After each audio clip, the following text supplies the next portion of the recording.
ऊपर cell wall होती ही नहीं। तो ये आपने डिफरेंस याद रख लेना है। अब यहाँ पर उसने बैक्टीरिया की सेल वॉल का ज़िक्र किया है कि उसके अंदर क्या-क्या होता है।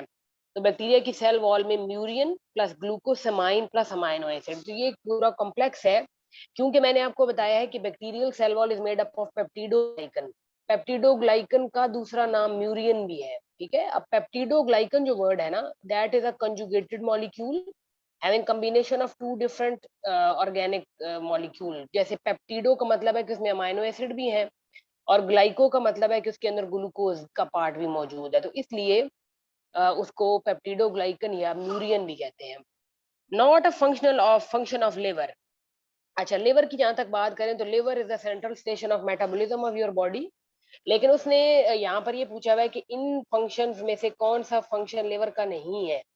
तो एमसीक्यू अटेम्प्ट करने का सबसे बड़ा रूल जो है वो यही है कि जब आपके सामने क्वेश्चन पेपर आता है तो आप लोगों को स्टेटमेंट को पहले गौर से पढ़ लेना चाहिए और समझ भी लेना चाहिए। समटाइम हम पढ़ रहे होते हैं लेकिन हम उसे समझ नहीं रहे होते और most of the time PPSC के टेस्ट में इस तरह का स्टेटमेंट होती है कि which one of the following is not. तो वो नॉट को हम स्किप कर देते हैं, वो हमें हम देखते नहीं है जल्दी में और हम जल्दी में आंसर को ढूँढने की कोशिश करते हैं, तो उस चक्कर में हमारा आता हुआ क्वेश्चन भी गलत हो जाता है। तो स्टेम को पढ़ना बहुत ज़रूरी है। इनमें से वो ये कह रहा है कि कौन-सा लिवर का फंक्शन नहीं है, तो लिवर का जो मेन फंक्शन है वो तो है डिटॉक्सिफिकेशन, ठीक है? उसके बाद लिवर स्टोरेज भी करता है, उसके बाद लिवर कुछ प्रोटीन भी सिंथेसाइज़ करवाता है, स्टोर करता है अपने पास, जैसे प्रोथ्रोम्बिन हो गया, फाइब्रिनोजेन हो गया। लेकिन यहाँ पर एक फंक्शन है रेगुलेटिंग ब्लड शुगर लेवल, तो ब्लड शुगर लेवल रेगुलेट करना लिवर का काम नहीं है, ये पैंक्रियाज का काम है। तो ये इसका करेक्ट आंसर है। स्मूथ एंडोप्लाज्मिक रेटिकुलम फंक्शन बहुत बेसिक क्वेश्चन है। रफ और स्मूथ एंडोप्लाज्मिक रेटिकुलम के फंक्शंस आपको पता होने चाहिए। रफ का फंक्शन मेन जो है वो प्रोटीन सिंथेसिस है, जबकि स्मूथ का मेन फंक्शन है आपकी बॉडी की डिटॉक्सिफिकेशन, सेल की डिटॉक्सिफिकेशन और ट्रांसमिशन ऑफ नर्व इम्पल्स। आपसे ये भी पूछा जा सकता है कि which one of the following is the function of smooth endoplasmic reticulum, तो ट्रांसमिशन ऑफ नर्व इम्पल्स काफी हद तक आपके नर्वस सिस्टम में वो इसका काम है, इम्पल्स को जनरेट करना। Not a submerged hydrophyte. अब आप खुद देख रहे हैं कि इसमें फिर नॉट वाला क्वेश्चन आ गया है कि इनमें से कौन सा ऐसा हाइड्रोफाइट है। हाइड्रोफाइट वो प्लांट होते हैं जो कि पानी में रहते हैं, जो मोर वाटर लविंग होते हैं। तो वो कह रहा है कि इनमें से कौन सा ऐसा प्लांट है जो सबमर्ज्ड का मतलब है कि बिल्कुल डीपली वाटर के अंदर डूबा हुआ नहीं होता। तो वो वुल्फिया, ये रट्टे वाला क्वेश्चन है और ये थोड़ा सा बीएससी लेवल का क्वेश्चन है, एफएससी से बढ़कर है। Not a form of lichen, ये भी लाइकन एसोसिएशन में से क्वेश्चन है। फर्स्ट ऑफ ऑल मैं आप लोगों को बता दूं कि लाइकन क्या होता है। Lichen is a symbiotic relationship between algae and fungi in which both the members they give benefit to each other and do not harm anyone. Any one of them is not harmed at all. Algae का काम क्या है lichen association में, that algae provides food to the fungi because fungi is unable to make the food. Fungi is heterotroph whereas algae is photo autotroph. Algae के लिए word photo autotroph का भी इस्तेमाल हुआ हुआ होता है या फोटोबायोंट का भी इस्तेमाल किया हुआ होता है। तो ये सारे नाम जो है वो एलजी के ही हैं। उसके अलावा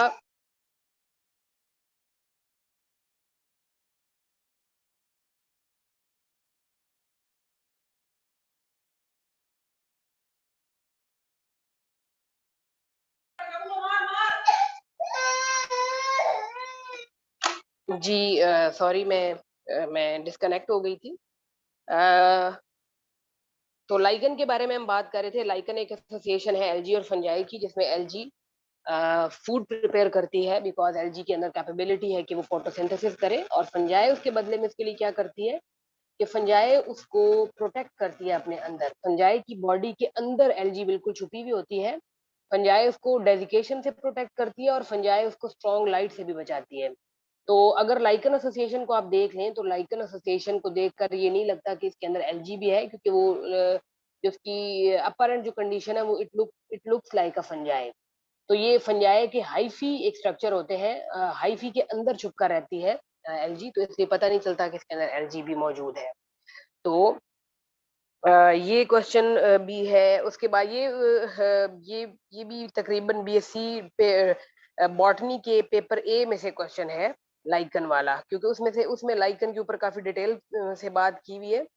तो उसके अंदर ये है कि typhela is not a form of lichen. Lichen की कुछ और फॉर्म्स होती हैं जिनको fructose lichen, crustose lichen, fruticose lichen, इस तरह के उसके स्टेजेस है सक्सेशन की। तो वो उसमें आता है। सिल्क प्रोड्यूसिंग एनिमल, ये बड़ा जो है ना कंफ्यूजिंग क्वेश्चन था मेरे लिए, ये पेपर मैंने भी अटेम्प्ट किया था। सिल्क प्रोड्यूसिंग एनिमल, कौन से ऐसे जानवर हैं जो कि रेशम पैदा करते हैं? तो Bombyx Mori is the scientific name of silk worm. रेशम के कीड़े का साइंसी नाम है बॉम्बेक्स मोरी। और ये मुझे कल कोई बता रहा था कि उनसे इंटरव्यू में भी पूछा गया क्वेश्चन है कि what is the scientific name of silk worm. तो ये आपने याद रखना है कि Bombyx Mori is the scientific name of silk worm.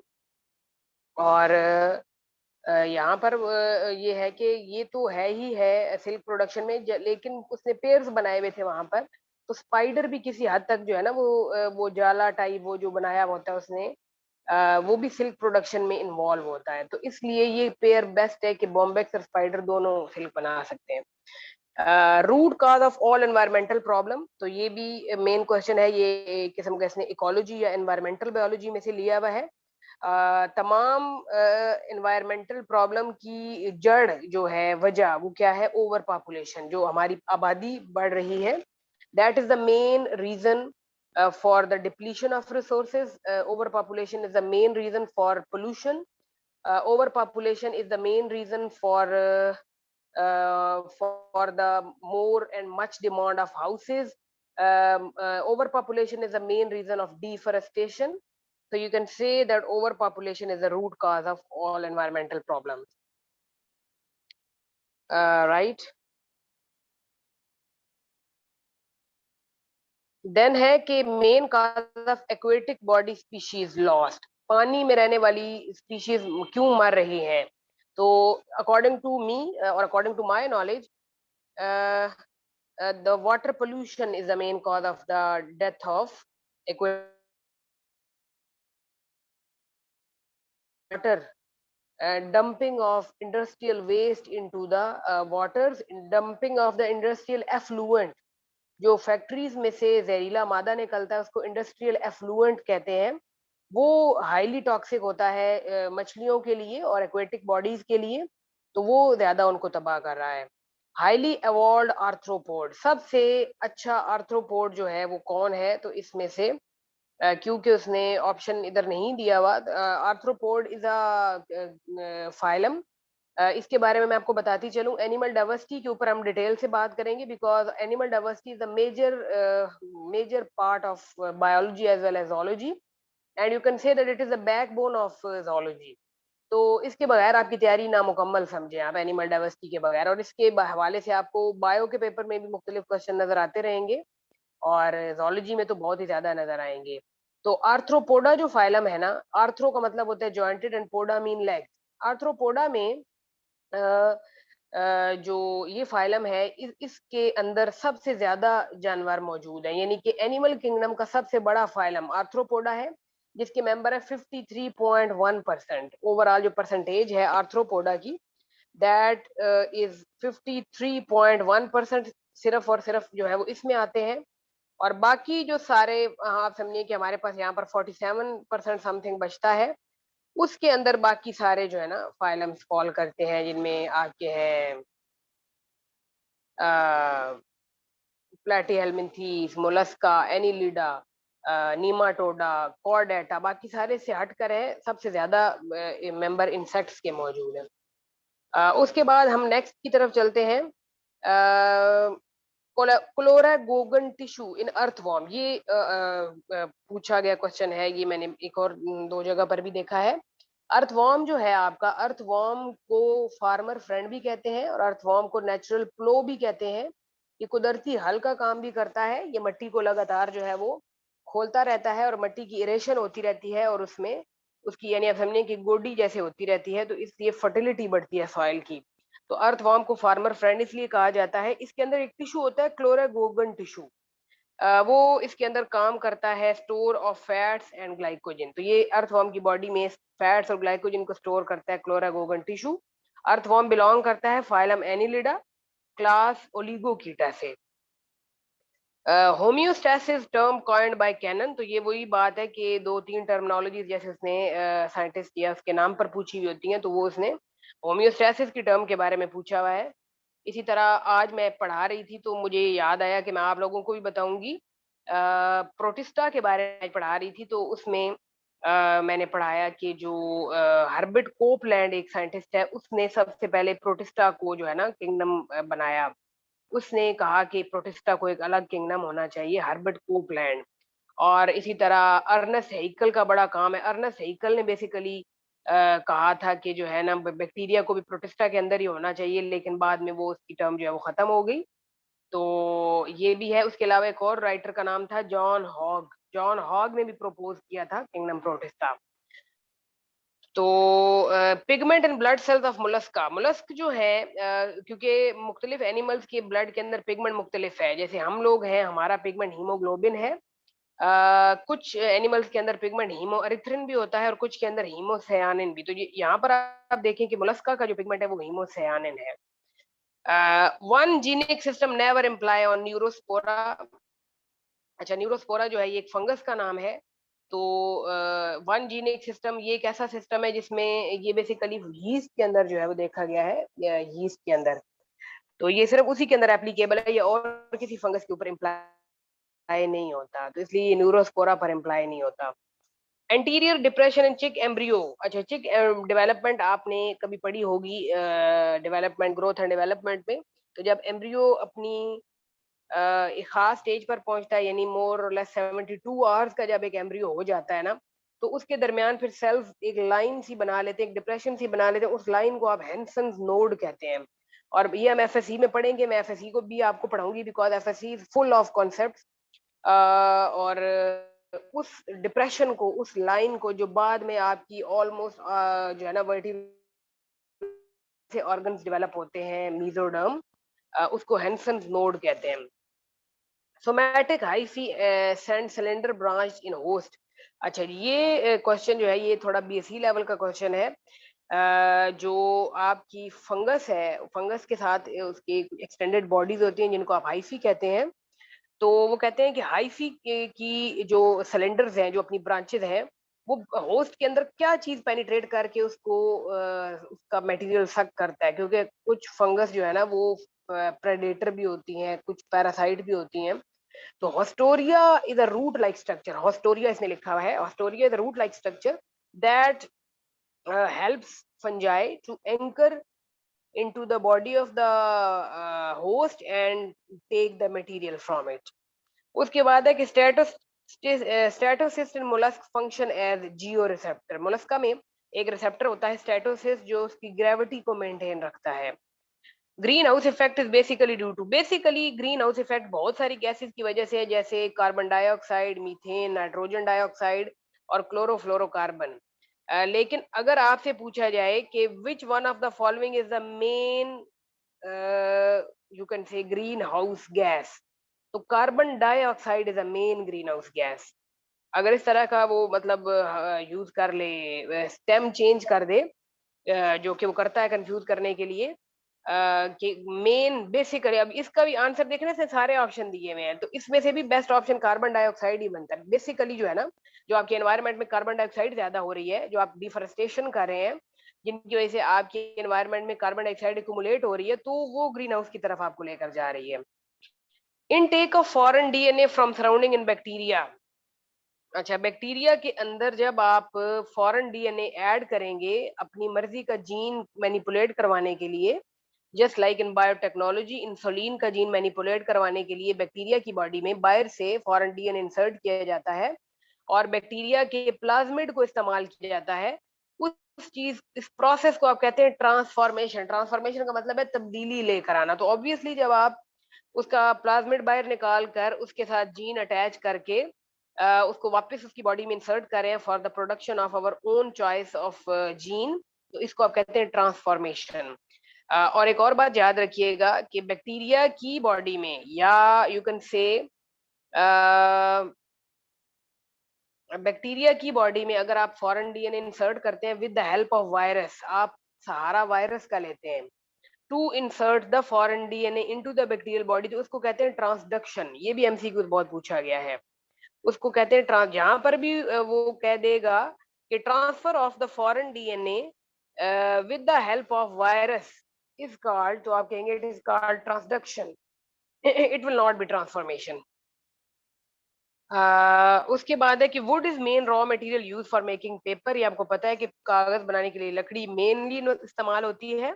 Toxin produce their effect on cellular level mainly by, toxin जो है कोई भी जहरीला मादा अगर आप में चला जाता है, वो आपके their effect on cellular level, आपके सेल के अंदर अगर चला जाता है तो वहां पर जाकर वो सबसे पहले तो आपके प्रोटीन प्रोडक्शन को रोक देता है। जब प्रोटीन प्रोडक्शन रुकती है तो सारा सिस्टम सेल का चोक हो जाता है। अब इसके ऑप्शंस का नहीं पता कि उसने क्या दिए हुए थे। Alpha and beta form of glucose in ring form are because of, तो ये बेसिकली आइसोमरिज्म एक फिनोमेना होता है, जिसकी वजह से यानी मुख्तलिफ शेप्स बन जाती हैं उस रिंग की, जिसकी वजह से उसको अल्फा और बीटा कहा जाता है। अल्फा ग्लूकोज बीटा, ये भी थोड़ा हायर लेवल का क्वेश्चन है, तकरीबन बीएससी बायोकेमिस्ट्री का। सी फोर साइकिल के हवाले से पहले भी क्वेश्चन आया है। C4 साइकिल किसने दरियाफ्त किया? हैच एंड स्लैक, ये बॉटनी का क्वेश्चन है। हैच एंड स्लैक ने C4 साइकिल दरियाफ्त किया। और ये C4 के हवाले से मैं आपको एक और क्वेश्चन बता दूं जो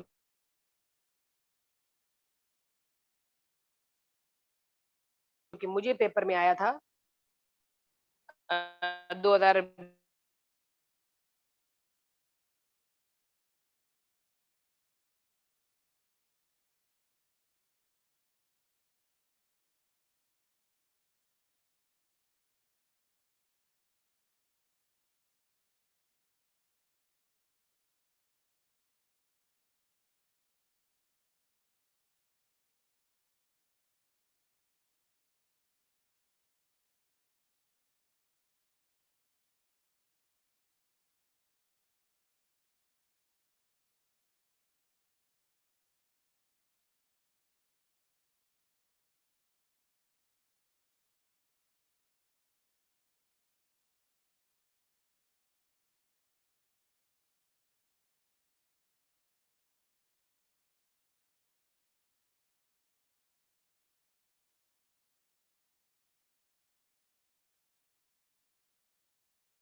तो मैंने कैम गलती से इसको लगा दिया।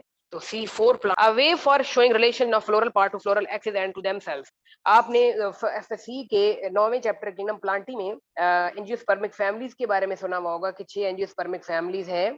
तो उनके अंदर जो है ना एक इन्फ्लोरेसेंस का पॉइंट होता है, जिसमें उसने बताया हुआ होता है कि पेटल्स इतनी है, फ्लावर की पोजीशन ये है। उसको ओवरऑल उसने कहा था कि ये रिलेशनशिप शो करना क्या कहलाता है कि फ्लोरल पार्ट कौन कौन से हैं, फ्लोरल एक्सिस क्या है, तो उसको फ्लोरल डायग्राम कहते हैं। वो जो बनाता है ना वो एक तरतीब सी, जिसमें वो इस तरह की भी सम हो सिंबल यूज करता है फॉर फीमेल एंड इस तरह के फॉर मेल, और वो फ्लोरल एक्सिस को शो करने के लिए और भी सिंबल शो करता है।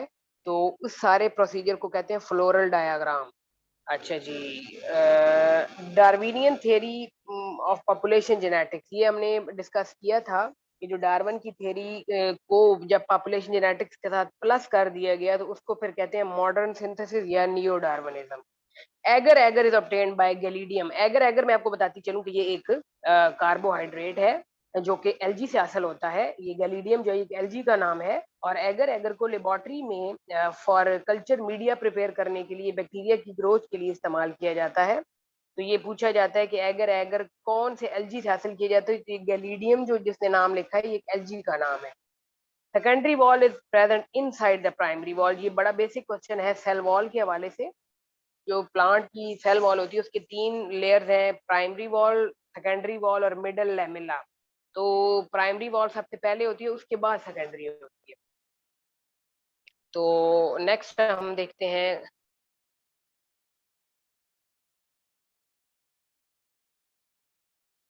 कि इस पेपर की कोई क्वेश्चन पेंडिंग है तो हम वो देख लेते हैं कि कौन सा। ये तो हमने शायद किया भी होगा।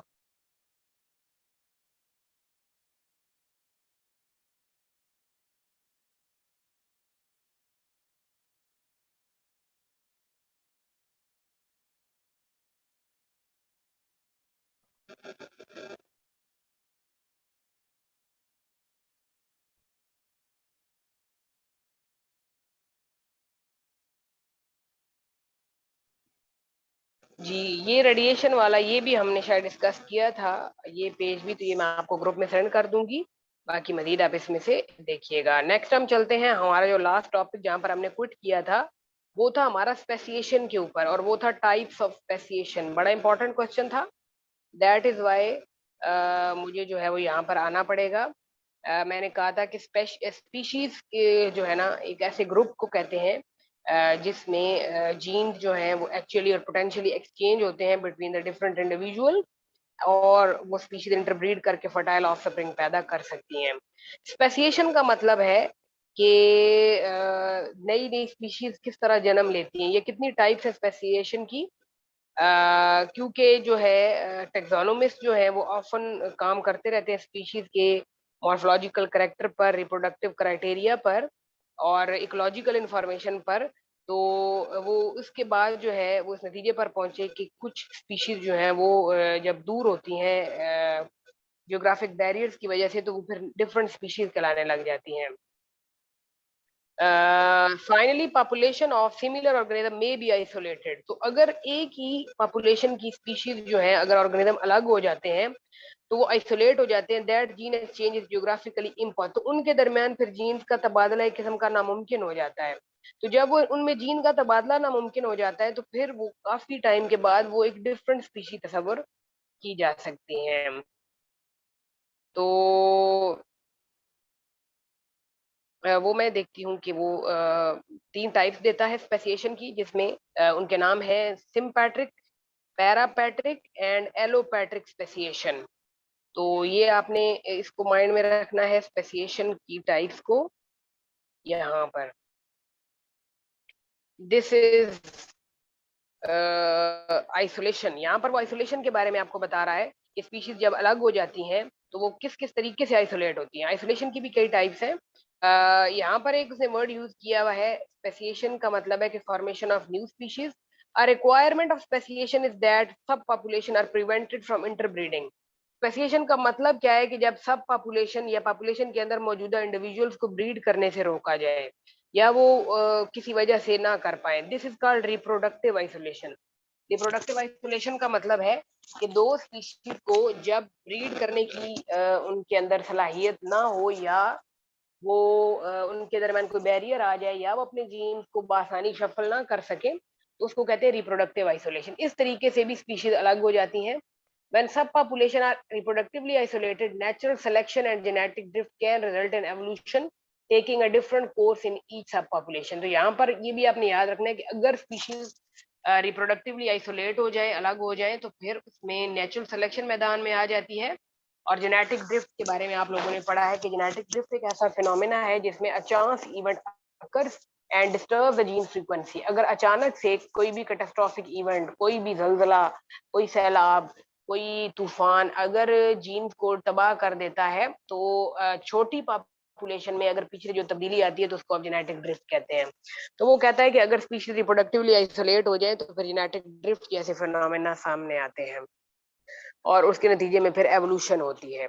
Reproductive isolation can occur in different ways. अब रिप्रोडक्टिव आइसोलेशन की वो आपको मजीद बात कर रहा है कि वो किस तरह से होती है या रिप्रोडक्टिव आइसोलेशन। तो प्री मेटिंग आइसोलेशन और post mating, these are the two types of reproductive isolation. Pre mating का मतलब है मेट करने से पहले ही जुदा हो जाना।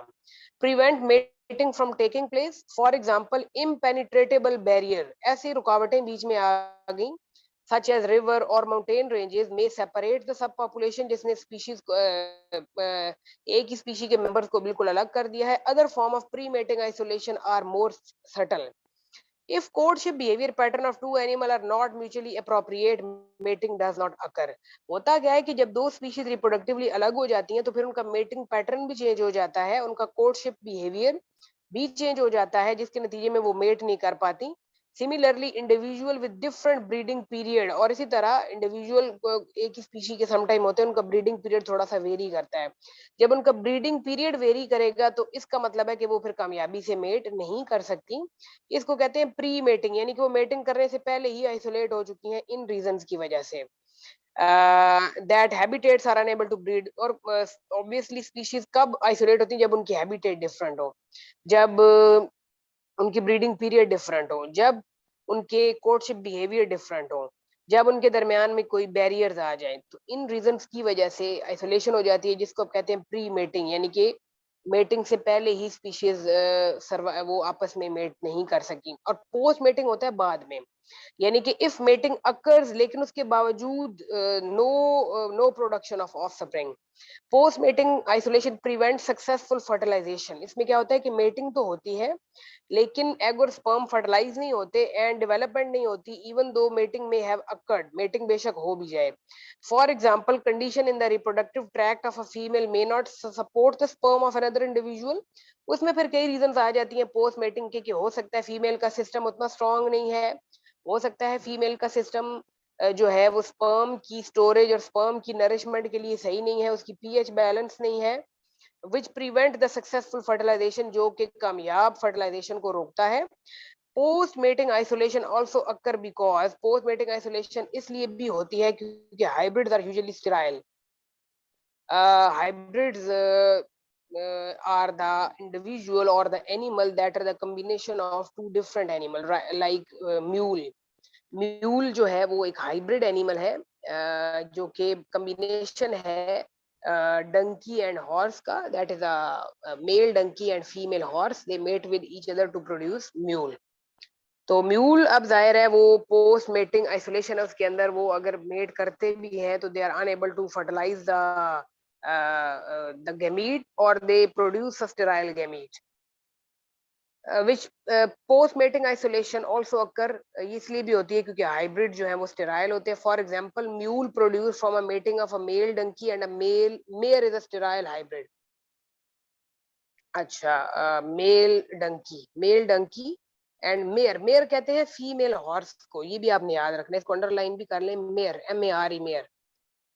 Mismatched chromosome can not synapse, तो इसमें क्या होता है कि जो क्रोमोसोम मैच ही नहीं करते, वो फिर आपस में ना कनेक्शन बनाते हैं मियोसिस के दौरान, ना क्रॉसिंग ओवर होती है, ना शफलिंग होती है properly during meiosis, and any gamete produce are not viable, और उसके नतीजे में अगर कोई गैमीट बन भी जाता है इनमें, म्यूल वगैरह में, तो वो फिर प्रॉपर नहीं होता, वायबल मीन के जिंदा नहीं रहता या इतना ताकतवर नहीं होता। Other kind of post mating isolation include developmental failure. उसके अलावा पोस्ट मेटिंग आइसोलेशन इस वजह से भी हो सकती है कि एग सही ना बना हो, स्पर्म इतना पावरफुल ना हो, और फिर एम्ब्रियो ना बन पाए। तो ये दो आइसोलेशन की टाइप्स है, ये दो रिप्रोडक्टिव आइसोलेशन की टाइप है।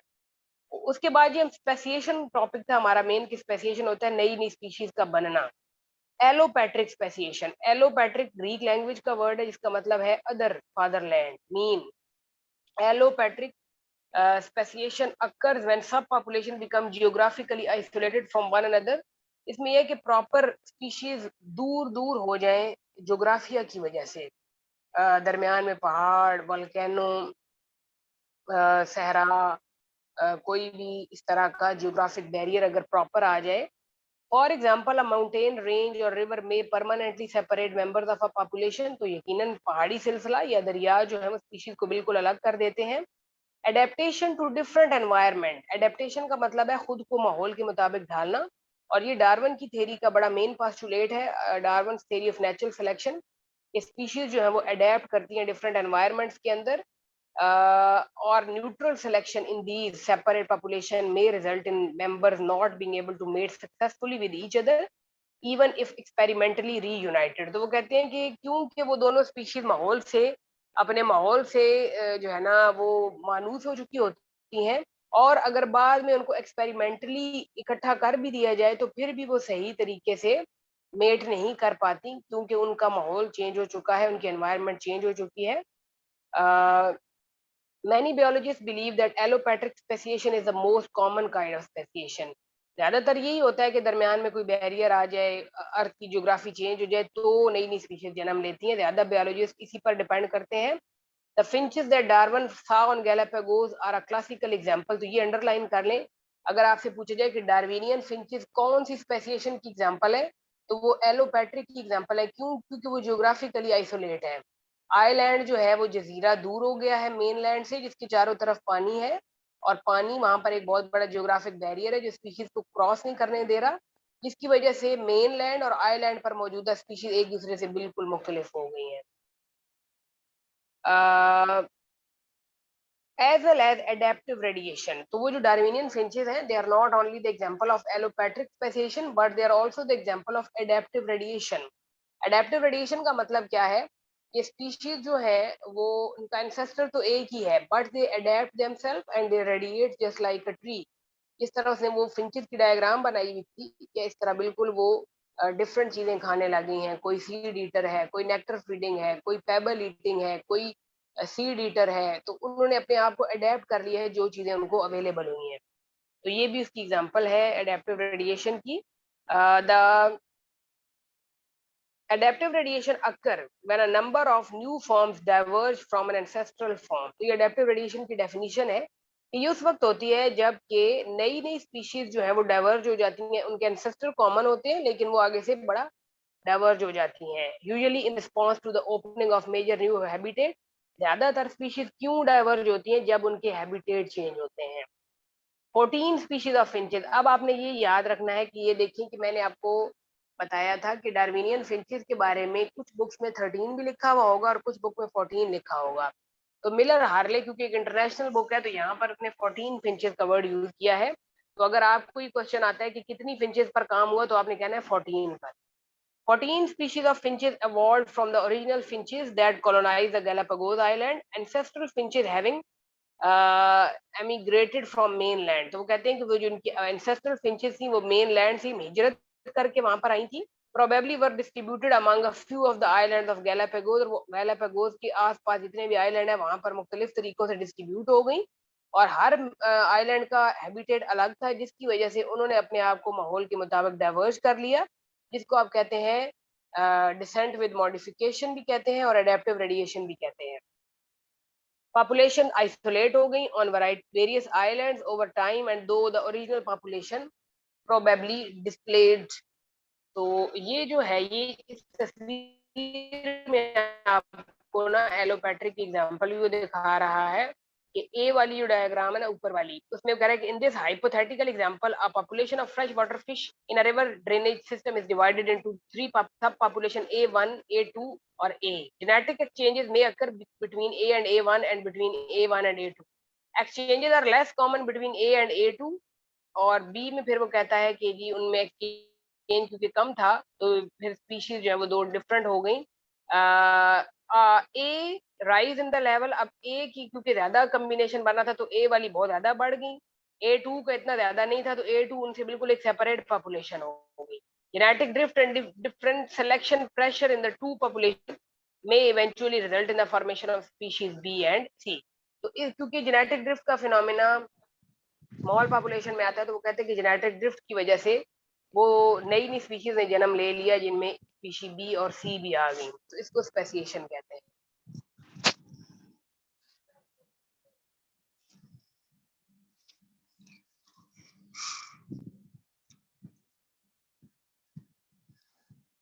उसके बाद हम सिम्पैट्रिक और पैरापैट्रिक की भी बात करते हैं. यहाँ पर वो कहता है, अच्छा यहाँ पर मैं एलोपैट्रिक का पैराग्राफ ऊपर पढ़ रही हूँ कि the combined forces of isolation की सारी ताकतें अगर मिल जाएं, म्यूटेशन हो जाए और नेचुरल सिलेक्शन अलाउ करे the finches to diverge into a number of species with specialised feeding habit.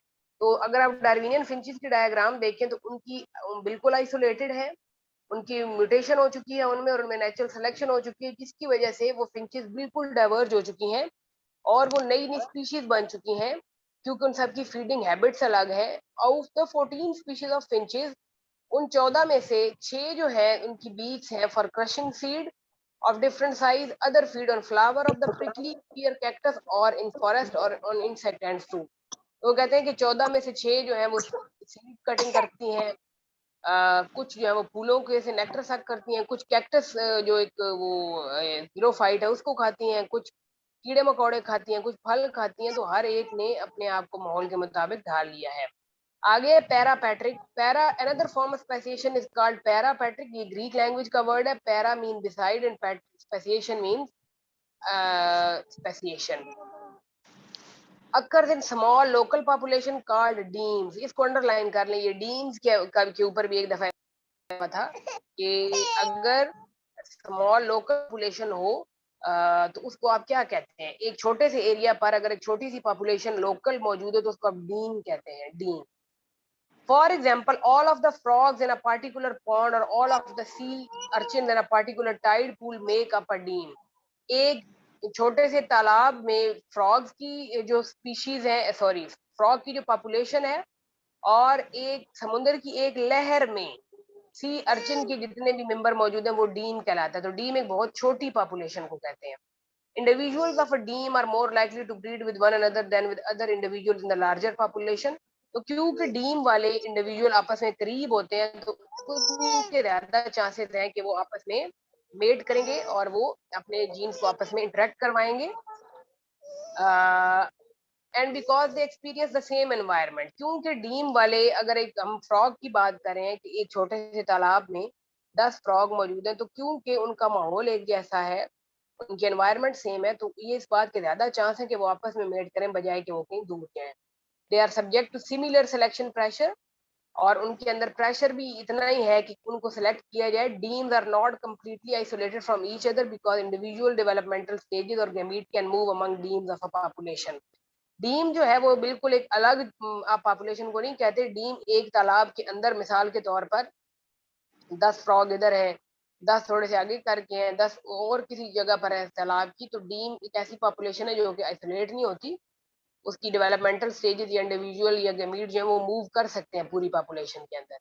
On the other hand the relative isolation of a deme, लेकिन अगर डीम को बिल्कुल आइसोलेट कर दिया जाए इसका मतलब है that its member experience different selection pressure than other members of the population if so speciation can occur। अगर डीम को बिल्कुल अलग कर दिया जाए तो क्योंकि वो जो अलग डीम है फिर उसकी रिक्वायरमेंट्स अलग है, उनका सिलेक्शन प्रेशर भी डिफरेंट हो गया है, तो वहां पर स्पीशी के बनने का चांस मौजूद है। Although most evolutionist theoretically agree that parapatric speciation is possible, बहुत सारे एवोल्यूशनिस्ट कहते हैं कि पैरापैट्रिक स्पेसिएशन मुमकिन है, जिसका मतलब क्या है?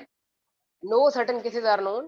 पैरापैट्रिक speciation is considered of less importance in the evolution of animal group that then allopatric. तो पैरापैट्रिक ये होता है कि एक बड़ी पॉपुलेशन के अंदर थोड़ा सा किसी पॉपुलेशन का के मेंबर्स का थोड़ा सा साइड पे हो जाना और साइड पे होकर अपनी एक डेढ़ ईंट की मस्जिद बना लेना, जिसको हम डीम कह रहे हैं। तो वो कहते हैं कि ये इतनी ज्यादा कॉमन नहीं है, एवोल्यूशनिस्ट इसको नहीं समझते। वो कहते हैं कि एलोपैट्रिक जो है स्पेसिएशन वो ज्यादा ठोस किस्म की स्पेसिएशन है, बजाय इसके कि एक ही कमरे में अगर 5 लोग उधर खड़े हैं, 5 इधर खड़े हैं, 5 इधर खड़े हैं, 5 इधर खड़े हैं, तो हम वो सिर्फ 5 जो है उनको एक अलग स्पीशी कहना शुरू कर दें। नो, ये मुमकिन नहीं है क्योंकि वो इतने ज्यादा दूर, इतने ज्यादा आइसोलेटेड नहीं है। इस तरह की स्पेसिएशन पैरापैट्रिक कहलाती है। और सिम्पैट्रिक, सिम वर्ड का मतलब ही है together. Third kind of speciation is called sympatric, occur within a single population even though organisms are sympatric they still may be reproductively isolated from one another। अब SIM का तो मतलब है together. अब ये कैसी स्पेसिएशन है? अब जब चीजें टुगेदर भी हैं लेकिन फिर भी वो नई स्पीशीज बन रही हैं, क्यों? क्योंकि हो सकता है कि अगर स्पीशीज टुगेदर भी रह रही हैं उसके बावजूद वो रिप्रोडक्टिवली आइसोलेटेड है, जिसकी बात हमने पहले की है कि हो सकता है वो मेट ना कर पा रही हूँ, हो सकता है उनमें प्री मेटिंग या पोस्ट मेटिंग आइसोलेशन वाले प्रॉब्लम मौजूद हों। Many plant species are capable of producing viable forms with multiple set of chromosomes. Such event could lead to sympatric speciation among groups in the same habitat। एक ही habitat में sympatric speciation मुमकिन है। While sympatric speciation in animal is uncommon, animal में इस तरह की chance बहुत कम है। It has been documented into 2 species of bats and several species of insect and fish कि वो इकट्ठे रह रही हों, फिर वो रिप्रोडक्टिवली दूर जाएं, उनके स्पर्म सही ना हो, उनके स्पर्म में पावर ना हो, उन उनके अंदर जो है वो फर्टिलाइजेशन का जो है वो प्रोसेस सही तरीके से ना हो रहा हो सकता है फीमेल की रिप्रोडक्टिव ट्रैक की पीएच बैलेंस ना हो, तो उसकी वजह से भी स्पीशीज फिर अलग हो जाती हैं, जिसको हम कहते हैं सिम्पैट्रिक, साथ रहते हुए भी अलग है। ये थी types of evolution, sorry speciation. आगे rates of evolution. Charles Darwin perceived evolutionary changes as occurring gradually over millions of years. Darwin ने एवोल्यूशनरी चेंज को पढ़ा, परसीव किया, जो कि मिलियंस ऑफ ईयर से हो रही है evolution. This concept is called phyletic gradualism. ये भी आपसे पूछा जा सकता है कि व्हाट इज फाइलेटिक ग्रेजुअलिज्म, या ये कॉन्सेप्ट किसने दिया? तो आप कहेंगे कि डार्विन ने कहा कि फाइलेटिक का मतलब होता है एंसेस्टर, ग्रेजुअलिज्म का मतलब है आहिस्ता आहिस्ता। ये ट्रेडिशनल अप्रोच है या इसमें ये आपको बताएगा कि एवोल्यूशन कितनी स्पीड से हो रही है, कितने रेट से हो रही है। तो पहली बात तो ये है कि evolution is not a abrupt process, evolution बहुत ग्रेजुअल प्रोसेस है। It takes a very much millions of years to change from one form to another. तो इसलिए इसको फाइलेटिक ग्रेजुअलिज्म भी कहते हैं कि फाइलेटिक का मतलब है एंसेस्टर, ग्रेजुअलिज्म का मतलब है स्लोली, यानी स्लोली वो अपने एंसेस्टर से तब्दील होते हैं, ये डार्विन ने कहा था। Some evolutionary changes, however, happen very rapidly. Studies of the fossil record show that many species do not change significantly over millions of years. अब वो कहते हैं कि कुछ जानदारों में बड़ी तेजी से भी देखी गई है एवोल्यूशन, और कुछ में फोसल रिकॉर्ड ने ये भी शो किया है कि स्पीशीज बिल्कुल चेंज नहीं हुई। इस तरह मैं आपको एग्जांपल यहाँ पर देती हूँ, कॉकरोच। कॉकरोच जो है वो एक ऐसा इंसेक्ट है, ये इसको लिविंग फॉसिल भी कहते हैं कॉकरोच को। क्यों इसको लिविंग फॉसिल कहते हैं? क्योंकि कॉकरोच एक ऐसा इंसेक्ट है जो आज भी ऐसे ही है, और इसके अगर फॉसिल देख लें तो वो भी इसी तरह के थे। तो इसलिए ये एक लिविंग फॉसिल है कि ये इसमें बिल्कुल भी एवोल्यूशन नहीं हुई। उसके बाद है कि the these periods of stasis, stasis का मतलब है कि एक जगह पर रुके रहना। जैसे हम कॉकरोच की बात करें कि standing still or equilibrium are interpreted when a group encounter on an ecological crisis such as change in climate or a major geological event। तो ये अक्सर उनमें होता है जो जिनको बहुत ज्यादा किसी मेजर जियोलॉजिकल चेंज का सामना करना पड़े या क्राइसिस का सामना करना पड़े, तो उसमें फिर स्पीशीज एवॉल्व नहीं कर पाती, वो उसी तरह रह जाती हैं। Over the next 10,000 to 1 lakh years, a variation that previously was selectively neutral or disadvantageous might now be advantageous। तो वो कहते हैं कि जो पिछले वक्तों में काम देखा गया कि जो वेरिएशंस थी वो न्यूट्रल थी, इतनी ज्यादा नहीं थी, हो सकता है आगे जाकर वो फायदेमंद साबित हो। Alternatively geological event might result in new habitat. और वो कहते हैं कि इसके उलट जो है वो जियोलॉजी की वजह से, जियोलॉजी मीन अर्थ की चेंजिंग की वजह से नए नए हैबिटेट जन्म ले रहे हैं। Events that occur in 10,000 to 1 lakh year और almost instantaneous in the evolutionary time frame. तो वो कह रहे हैं कि जो भी इवेंट हो रहे हैं उनके बारे में भी ऑलरेडी पता है। This geologically brief period of change, और ये जियोलॉजिकली थोड़ा सा टाइम आता है तब्दीली का, पंक्चुएट्स द प्रीवियस मिलियंस और सो years of equilibrium and eventually settles into the next period of stasis। जब अर्थ की एक हालत होती है तो स्पीशीज उसके मुताबिक रहती है। जब बहुत अरसे बाद अर्थ की हालत तब्दील होती है, फिर स्पीशीज अपने नेक्स्ट पीरियड में सेटल होना शुरू हो जाती हैं और उसमें स्टैटिक हो जाती हैं। इसको क्या कहते हैं इन दिस मॉडल? अब इसमें क्या है, इसको कहते हैं स्टेबलाइजिंग सिलेक्शन, यानी कि हर हर दौर में स्पीशीज अपने आप को स्टेबलाइज और स्टैटिक करने की कोशिश कर रही हैं। Characterise the period of stasis and directional और disruptive selection characterise the period of change. Stabilising selection का मतलब है कि मुख्तलिफ अदवार में स्पीशीज जो है ना अपने आप को स्टेबल करती हैं। और डिसरप्टिव और जो डायरेक्शनल सिलेक्शन है, ये सिलेक्शन की तीन टाइप्स हैं। इनमें स्पीशीज जो है ना अपने आप को वक्त के साथ साथ कुछ चेंज भी करती हैं। लॉन्ग पीरियड ऑफ स्टैसिस, अगर एक स्पीशी बहुत लंबे अरसे तक बगैर किसी चेंज हुए स्टैटिक पीरियड में रहे, interrupted by brief period of change, और अगर उसको थोड़ा सा टाइम चेंज करने का, इसको कहते हैं punctuated equilibrium model of evolution. ये पूछा गया क्वेश्चन है, punctuated, what is punctuated equilibrium, या सम हो वो इस तरह की अगर डेफिनेशन लिखे कि अगर स्पीशीज जो है वो पहले जो है वो सही रहें, स्टैटिक रहें, और थोड़ा सा टाइम वो बीच में चेंज वाला पीरियड उनके अंदर ब्रीफ पीरियड आए, तो उसको आप क्या कहेंगे? तो उसको आप कहेंगे पंक्चुएटेड इक्विलिब्रियम। क्या कहेंगे? पंक्चुएटेड इक्विलिब्रियम या punctuated equilibrium model of evolution. Evolution का वो मॉडल जिसमें स्पीशीज जो है जियोलॉजिकली बहुत थोड़े पीरियड के लिए चेंज हों या पंक्चुएट करें अपने आप को पुराने वक्तों के मुकाबले में, वो थोड़ा सा जो पीरियड है ब्रीफ पीरियड, उसको कहते हैं पंक्चुएटेड इक्विलिब्रियम।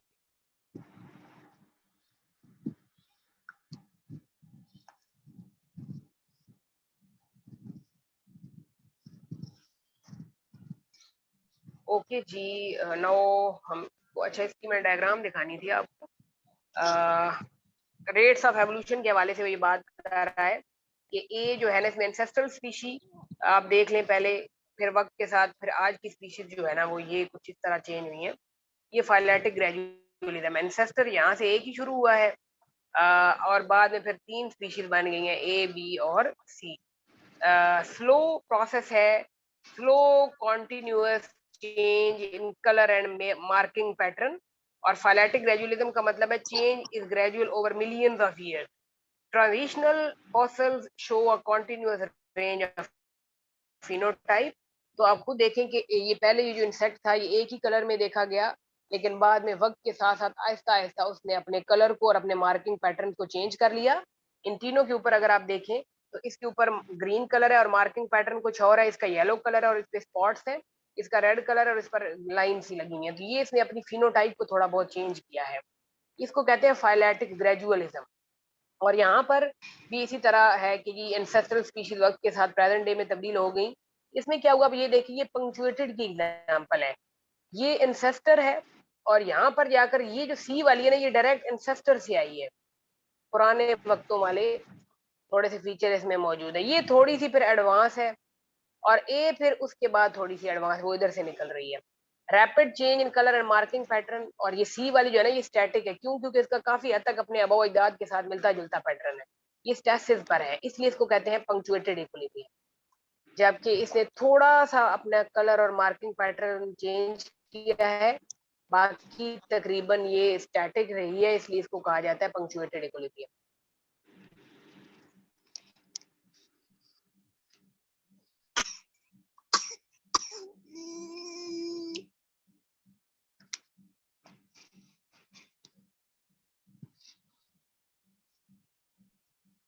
अच्छा जी, नेक्स्ट मैं मजीद में देखती हूँ कि कौन सी चीज है जी। Biologists have observed such rapid evolutionary changes in, क्योंकि सम टाइम ना उसने एग्जांपल उठाकर पूछी भी होती है, तो इसलिए हमें देख लेना जरूरी है। Example include the rapid pesticide and antibiotic resistance that insect pest and bacteria acquire.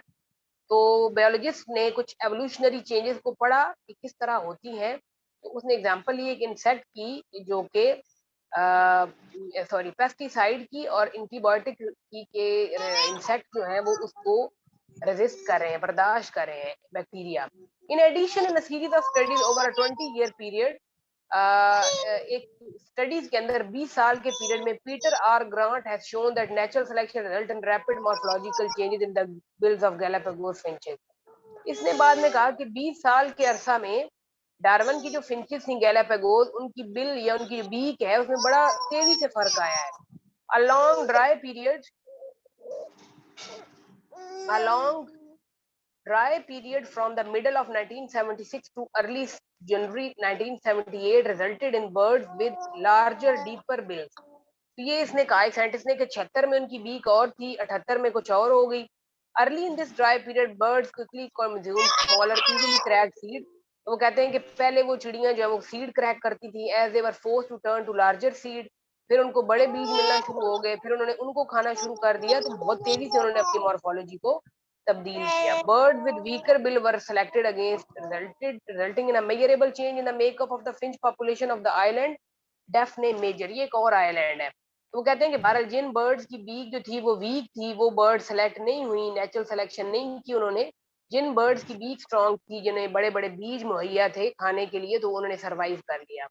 One advantage of the punctuated equilibrium model is its explanation for the fossil record not always showing transitional stages between related organisms. तो punctuated equilibrium आपको एक species को उसके above अजदाद तक का knowledge दे देता है जो फोसल नहीं दे पाता। ग्रेजुअलिस्ट वो है जो ग्रेजुअलिज्म पर बिलीव करते हैं और जो कहते हैं कि वाकई आहिस्ता आहिस्ता एवोल्यूशन होती है।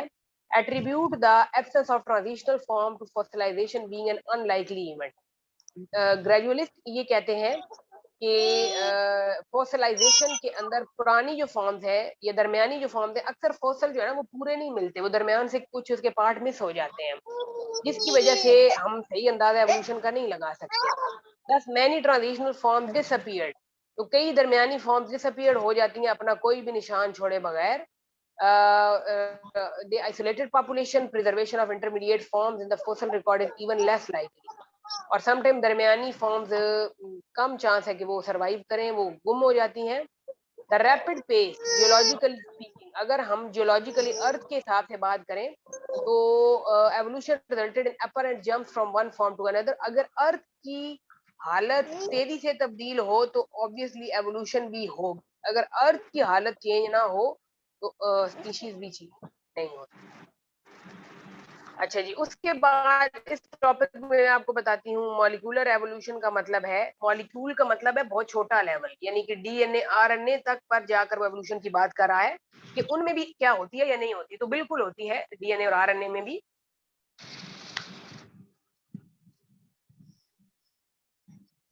Many evolutionist study changes in evolutionist ने बड़े स्केल पर बात किया, simple changes in the shape of bird bill और in the length of an animal neck, जैसे जिराफे की गर्दन पर बात की गई, चिड़ियों की बीक पर बात की गई, सांप की अपेंडिजेस पर बात की गई, लेकिन all evolutionary change result from changes in the base sequence in DNA and amino acid in protein। लेकिन हर चीज की बुनियाद अगर डीएनए है और प्रोटीन है, तो इसका मतलब है कि डीएनए और प्रोटीन में एवोल्यूशन हुई है, तो जिराफे की गर्दन भी लंबी हुई है और तो बर्ड की बीक जो है वो बड़ी हुई है। Molecular evolution, evolutionist investigate evolutionary relationship among organism by studying DNA and protein. तो मॉलिक्यूलर एवोल्यूशन वाले जो साइंसदान थे, उन्होंने डीएनए और प्रोटीन का मुताला किया और वहां से देखा कि वो कितना किरदार अदा कर रही है एवोल्यूशन में। फॉर एग्जांपल साइटोक्रोम सी, ये जरूर आपने याद रखना है, cytochrome C, this is a very important part. Cytochrome C एक रेस्पिरेटरी प्रोटीन है और ये एक ऐसा रेस्पिरेटरी प्रोटीन है जो तमाम जानदारों में मौजूद है, right from bacteria to a human being. For example, cytochrome C is a protein present in the cellular respiration pathway in all eukaryotic organisms. Organisms that other research has shown to be closely related have similar cytochrome C molecule. जब बहुत सारी species को study किया गया, सब में cytochrome C पाया गया, तो उससे ये साबित हुआ था कि सब चीजों की बुनियाद एक ही है, क्योंकि ये प्रोटीन सब में कॉमन था। The cytochrome C has change so little during hundreds of millions of year suggest, और हजारों मिलियन साल के बावजूद साइटोक्रोम बिल्कुल नहीं बदला, जिससे ये पता चलता है कि mutation of the cytochrome gene are nearly always detrimental. इससे ये साबित होता है कि अगर साइटोक्रोम सी पर तब्दीली आ गई तो वो नुकसानदेह होगी, इसलिए आज तक कोई तब्दीली आई ही नहीं है। Said to have been conserved evolutionary, इसका मतलब है कि जो साइटोक्रोम सी है वो आपके अंदर सबसे बड़ा सबूत है एवोल्यूशन का, जो वक्त के पुराने वक्तों से आपके अबो अजदाद से लेकर आज तक आप लोगों के अंदर सेम है, वो बिल्कुल भी तब्दील नहीं हुआ। तो इसके बारे में पूछा जाता है, ये इवन एफएससी में भी है कि साइटोक्रोम सी क्या है। तो it is a respiratory protein that is found in all aerobic species, जो रेस्पिरेशन में आपकी मदद करती हैं, और ये एक एवोल्यूशनरी कंजर्व्ड प्रोटीन है। Not all protein are conserved as rigorously as cytochrome C. तो वो कहते हैं कि साइटोक्रोम सी की तरह तमाम प्रोटीन इस तरह महफूज नहीं रहते, उनमें वेरिएशन आ जाती है। Although variation in highly conserved protein can help establish evolutionary relationship among, तो इसकी वजह से आप दूर दराज वाली स्पीशीज का रिश्ता मालूम कर सकते हैं। Less conserved proteins are useful for looking at relationship among more closely related animal, और अगर क्लोजली रिलेटेड एनिमल है उनमें अगर प्रोटीन बिल्कुल डिफर कर जाते हैं दोनों में, तो आप अंदाजा लगा सकते हैं कि ये इसी से एवॉल्व हुई है। Because some protein are conserve, कुछ प्रोटीन है जो कंजर्व होते हैं और अदर्स नहीं होते। The best of information regarding evolutionary relationship require comparing as many protein as possible in any two species. अगर ये भी आपसे पूछा जा सकता है कि अगर दो स्पीशीज का हमने एवोल्यूशनरी रिलेशनशिप मालूम करना है, तो हम ज्यादा ज्यादा क्या चीज उनकी कंपेयर करेंगे, तो आप कहेंगे कि हम ज्यादा से ज्यादा उनके प्रोटीन कंपेयर करेंगे। जितने ज्यादा प्रोटीन क्लोजली रिलेटेड होंगे, इसका मतलब है वो स्पीशी उतनी ज्यादा क्लोजली रिलेटेड है। जितने उसके प्रोटीन दूर होंगे, इतना ही वो स्पीशीज डिस्टेंट होंगी एवोल्यूशनरी। तो ये आपने याद रखना है पॉइंट। उसके बाद यहाँ पर बात कर रहा है जीन डुप्लीकेशन की। जीन डुप्लीकेट का मतलब है यानी एक असल चीज का हटकर उसकी जगह पर किसी और चीज का आ जाना। Recall that ma'am most mutations are selected against, जी जी। मैम मैं ये पूछ रही थी कि हम वो डीएनए को कंपेयर नहीं करेंगे। ऑब्वियसली डीएनए डीएनए को हम इसलिए कंपेयर, हमने इसका जिक्र यहाँ पर इसलिए नहीं किया क्योंकि बेसिकली डीएनए से ही सारी इंफॉर्मेशन चलकर प्रोटीन पर आ रही है ना। डीएनए से आरएनए और आरएनए से प्रोटीन, इंफॉर्मेशन तो सारी डीएनए वाली है प्रोटीन में भी। लेकिन क्योंकि प्रोटीन एक बड़ा डाइवर्स मॉलिक्यूल है, आपकी बॉडी के अंदर कई फॉर्म प्रोटीन की मौजूद है, प्रोटीन कई फॉर्म्स में मौजूद है, इसलिए ज्यादा उसको चेक किया जाता है। क्योंकि बेसिकली प्रोटीन को चेक करना is the checking of DNA even, मतलब वो आप डीएनए को चेक कर रहे हैं कि बाकी पीछे से इंफॉर्मेशन ठीक आई है। और आपकी बॉडी में प्रोटीन बहुत ज्यादा है, बहुत ज्यादा अमाउंट में मौजूद है, बहुत ज्यादा वैरायटी मौजूद है। जैसे आपके ब्लड में हीमोग्लोबिन, आपके ब्लड में फाइब्रिन प्रोटीन, आपके ब्लड में थ्रोम्बिन प्रोटीन, आपके मसल्स में प्रोटीन, एक्टिन मायोसिन, आपके हेयर्स में केराटिन प्रोटीन, आपके एंटीबॉडीज, आपके हार्मोन्स, आपके enzymes and many other protein जिनको मैं भूल रही हूँ, रेनिन, उसके अलावा आपके जो है ना ऑल द थिंग्स जो कि आपकी बॉडी के सारे रिएक्शन इसकी मौजूदगी में हो रहे हैं। तो इतनी ज्यादा वैरायटी क्योंकि है प्रोटीन की, और आपकी जो मेटाबॉलिज्म है वो प्रोटीन पर बेस कर रहा है, इसलिए प्रोटीन को चेक किया जाता है, क्योंकि basically protein is having the information of DNA. तो जीन डुप्लीकेशन का मतलब है कि some time however an extra copy of gene is present. Extra duplicate जैसे आप वर्ड यूज करते हैं ना, कि आपके पास एक एक्स्ट्रा कॉपी किसी चीज की होती है, आपको कहते हैं कि ये तुम फॉर्म जो है ना इसकी कॉपी करवा के रख लो, इसका मतलब है कि इसकी डुप्लीकेट रख लो ताकि कल को तुम्हें जरूरत पड़े तो मौजूद हो। तो जीन डुप्लीकेशन का मतलब भी यही है कि how ever N extra copy of a gene is, इसमें जीन की एक एक्स्ट्रा डुप्लीकेट कॉपी मौजूद होती है। One copy may be modified, but as long as the second copy furnishes the essential protein. तो कहते हैं कि जीन डुप्लीकेशन में क्या होता है कि सम टाइम जीन की कॉपी भी इस्तेमाल हो जाती है प्रोटीन बनाने के लिए, एसेंशियल प्रोटीन। तो इसको मैं आगे लेकर चलती हूँ ताकि हमें मजीद इसको क्लियर हो।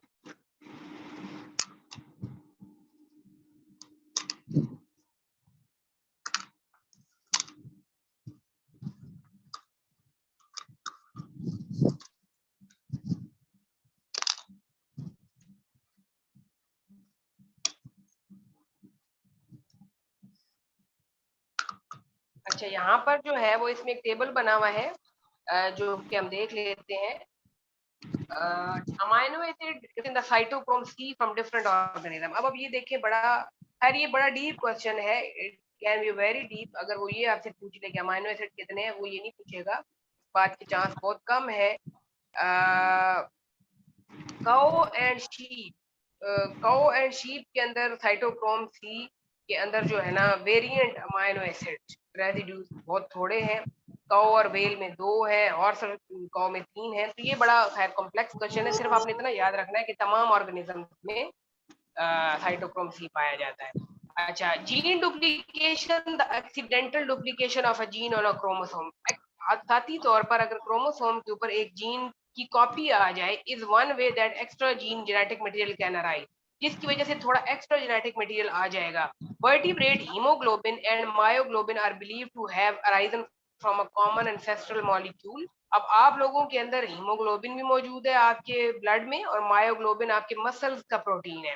ये कहा यह जाता है कि ये दोनों कॉमन एंसेस्ट्रल मॉलिक्यूल है। इनका डिफरेंस मैं आपको बता देती हूँ।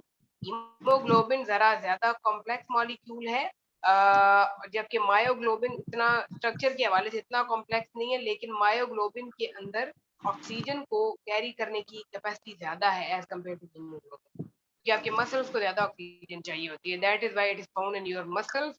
मायो mean muscle and globin mean protein. Hemoglobin carries oxygen in red blood cell and myoglobin is an oxygen storage molecule in muscle.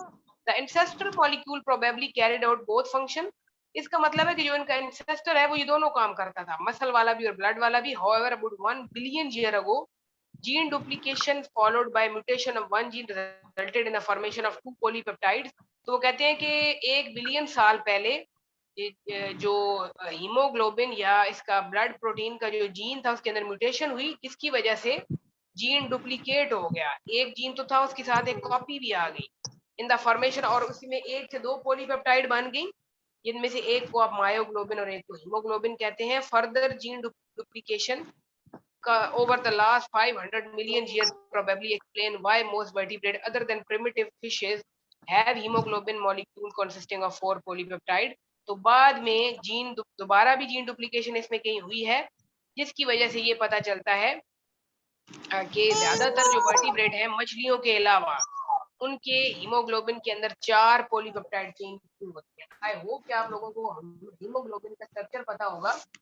Haemoglobin के स्ट्रक्चर की अगर मैं आपसे बात करूं तो एचबी जो है इसकी 4 पॉलीपेप्टाइड चेन्स होती हैं, 2 अल्फा और 2 beta. 2 alpha and 2 beta chains are present, जिनमें each alpha chain contain 141 and each beta chain contain 146 amino acids, जो मिलाकर बनते हैं कि हीमोग्लोबिन में 574 अमाइनो एसिड्स मौजूद होते हैं। तो हीमोग्लोबिन का स्ट्रक्चर जो है ये हीमोग्लोबिन एक प्रोटीन है, और हीमोग्लोबिन जो है ये एक आपको पता है कि प्रोटीन डिफरेंट स्ट्रक्चर में पाया जाता है, प्राइमरी, सेकेंडरी, टर्शियरी और क्वाटरनरी। तो hemoglobin is a quaternary protein क्योंकि इसका स्ट्रक्चर इंतहाई कॉम्प्लेक्स है, due to 4 chain, 2 alpha and 2 beta. That is why जो स्ट्रक्चर है वो काफी ज्यादा कॉम्प्लेक्स होता है। उसके अलावा जी, मोज़ेक एवोल्यूशन क्या होती है ये भी आपको पता होना चाहिए। अब आपने मॉलिक्यूलर एवोल्यूशन की बात की है तो उसमें आपने जीन डुप्लीकेशन याद रखना है कि जेनेटिक लेवल पर भी जीन अपनी कॉपी ले आते हैं, जिसकी वजह से एवोल्यूशन होती है। और मोज़ेक एवोल्यूशन क्या है? As discussed earlier, rates of evolution can vary both in population and in molecule and structure. हमने पहले बात की कि एवोल्यूशन का रेट वेरी करता है पॉपुलेशंस के अंदर, मॉलिक्यूल्स के अंदर और स्ट्रक्चर्स के अंदर। A species is a mosaic of different molecule and structure that have evolved at different rate. अब एक जो स्पीशी होती है या एक स्पीशी का जो इंडिविजुअल होता है, जैसे आप इंसान की बात कर लें तो आप लोगों के अंदर डिफरेंट मॉलिक्यूल हैं, carbohydrate, protein, lipid, vitamin, mineral, sodium ion, potassium ion and many other inorganic ion and organic molecule. तो आप लोग एक मोजेक है, you are a mosaic. Mosaic mean a combination of different molecule and structure. और हर molecule और हर structure जो है आप लोगों के अंदर, उसकी एवोल्यूशन का रेट मुख्तलिफ है, हर एक की एवोल्यूशन का रेट बराबर नहीं है। सम मॉलिक्यूल और structure are conserved in evolution. कुछ मॉलिक्यूलर स्ट्रक्चर आप में ऐसे हैं जो हो सकता है वक्त के साथ साथ आपके साथ चले, कंजर्व हो। कुछ चेंज जल्दी से हो जाते हैं। The basic design of a bird provide a simple example. एक परिंदे की एग्जांपल वो देता है। All bird are easily recognizable as birds because of highly conserved structure. तमाम परिंदों को पहचानना बहुत आसान है। क्यों? क्योंकि परिंदों ने अपने कुछ बुनियादी स्ट्रक्चर है जिनको कंजर्व रखा हुआ है, जिसमें फेदर, बिल और सर्टन बॉडी फॉर्म। अच्छा, परिंदे से मुझे याद आई है बात कि बर्ड्स की बॉडी के ऊपर फेदर होते हैं। फेदर्स जो है वो इस बात की निशानदेही करते हैं कि ये परिंदा है। तो फेदर की टाइप्स के ऊपर हम बात करेंगे। Down feather, contour feather, फिलो plumes.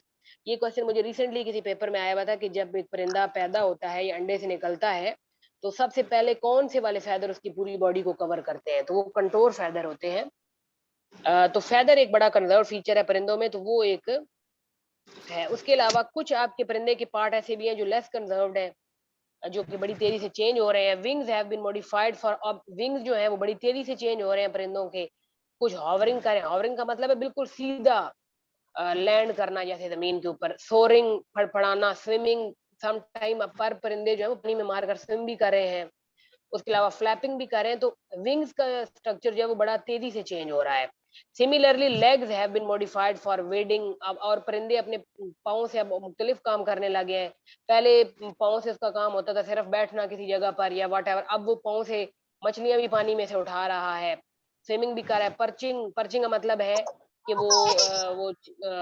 यानी कि दूसरी चीजों को स्नैच भी कर रहा है। These are examples of mosaic evolution. तो ये एग्जांपल्स आपने याद रखनी है कि एवोल्यूशन इस तरह उलट-पुलट हो रही है कि कुछ स्ट्रक्चर जो है वो कंजर्व है पुराने से लेकर नए तक, लेकिन कुछ हैं जो नयों में बड़ी तेजी से तब्दील हो रहे हैं। इसको कहते हैं मोज़ेक एवोल्यूशन। अच्छा जी, नेक्स्ट जो टॉपिक है जिसके ऊपर मैं बात करूँगी वो है जी इकोलॉजी। हम मिलर हार्ले का पार्ट ए पढ़ने के बाद जो है हम इन सारी चीज़ों को फिर एफएससी लेवल पर पढ़ेंगे, ठीक है? हमने यहाँ पर बीएससी में हमने पढ़ा एवोल्यूशन, फिर हमने एवोल्यूशनरी जीन फ्रीक्वेंसीज़, फिर हमने क्रोमोसोम एंड डीएनए, उससे पहले हमने इंट्रोडक्शन पढ़ा, उसके बाद हम इकोलॉजी और शायद एक मॉलिक्यूल्स वाला चैप्टर है। ये हम पढ़कर मैं क्विकली एफएससी पर जाऊँगी ताकि हम इन्हीं बातों को, यही सारी बातें या इससे थोड़ी कम लेवल की बातें एफएससी में की हुई हैं, लेकिन एफएससी की एक-एक लाइन जो है वो it is a full of concept. तो वो हमारे लिए एक-एक लाइन पढ़ना बहुत ज़रूरी है। इकोलॉजी क्या है? Ecology, first of all, make a difference in your mind between ecology and ecosystem. Ecology and ecosystem are two different terms, they are not same. Why they are different? Ecology कहते हैं the study of relationship of human beings to their environment. आप लोगों का अपनी आबो हवा के साथ क्या रिश्ता है, ये कहलाता है इकोलॉजी, ठीक है? और इकोसिस्टम होता है the study of relationship of biotic and abiotic components between the environment. Environment के अंदर लिविंग और नॉन लिविंग चीजों का आपस में रिश्ता, मिसाल के तौर पर बायोटिक में आपका आता है प्रोड्यूसर, कंज्यूमर और डिकम्पोजर, जबकि एबायोटिक में आपके आते हैं वाटर, सॉइल, पीएच, टेम्परेचर, ये आपके आते हैं एबायोटिक। इनका आपस में बड़ा गहरा रिलेशनशिप है और उसकी स्टडी इकोसिस्टम कहलाती है।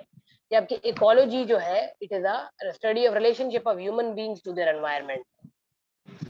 यहाँ पर भी इसे लिखा हुआ है ecology is the study of the relationship of organism. मैंने ह्यूमन का वर्ड इस्तेमाल किया, आप ऑर्गेनिज्म का भी कर सकते हैं, कि एक जानदार का अपनी आबो हवा के साथ रिश्ता, to their environment and to other organism, और एक जानदार का दूसरे जानदार के साथ क्या रिश्ता है।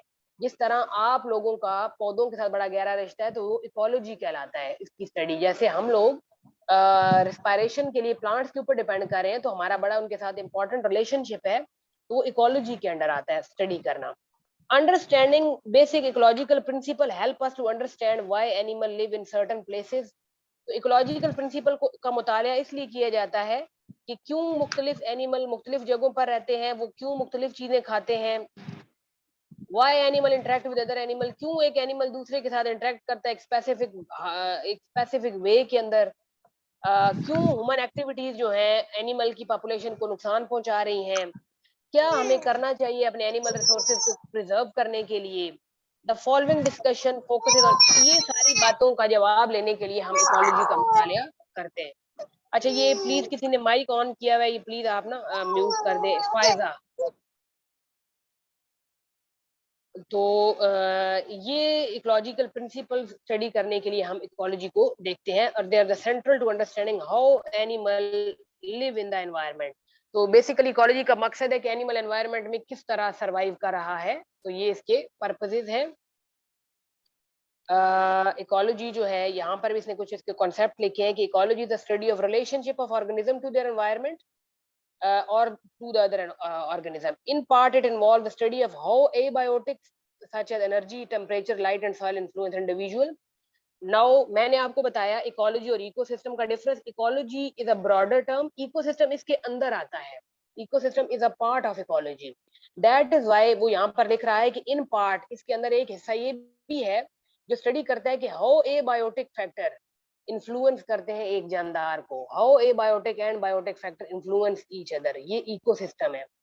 Ecology also involve the study of population. Ecology के अंदर आप पॉपुलेशन का मुताला भी करते हैं, पॉपुलेशन ग्रो कितनी रेट से कर रही है, पॉपुलेशन की डेंसिटी कितनी है, पॉपुलेशन की कैरिंग कैपेसिटी, एक एनवायरनमेंट की जानदारों को अपने अंदर रखने की सलाहियत, कैरिंग कैपेसिटी कितनी है, इंटरेक्शन क्या है मेंबर्स के अंदर, एक ही पॉपुलेशन के मेंबर्स के अंदर उनकी ग्रोथ क्या है।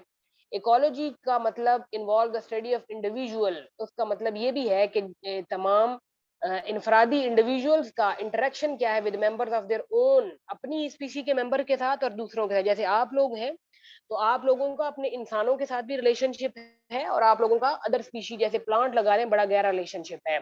हर्बीवोरी क्या है, हर्बीवोर्स किस तरह जो है, जैसे आपकी जो हर्बीवोर हैं जो सिर्फ पौधों पर जो है फीड करते हैं, उनका क्या रिलेशनशिप है पौधों के साथ, ये इकोलॉजी के अंदर आता है। प्रीडेटर प्रे इंटरेक्शन क्या है, एक शिकार और शिकारी का एक इलाके में होना कितना जरूरी है, कंपटीशन रिसोर्सेज के लिए, और अदर काइंड के जो इंटरेक्शन जिनके बारे में आपको पता होगा, जैसे symbiosis, mutualism, commensalism, parasitism, predation, ये सारे रिलेशनशिप इंटरेक्शन है जो आप इसके अंडर पढ़ते हैं।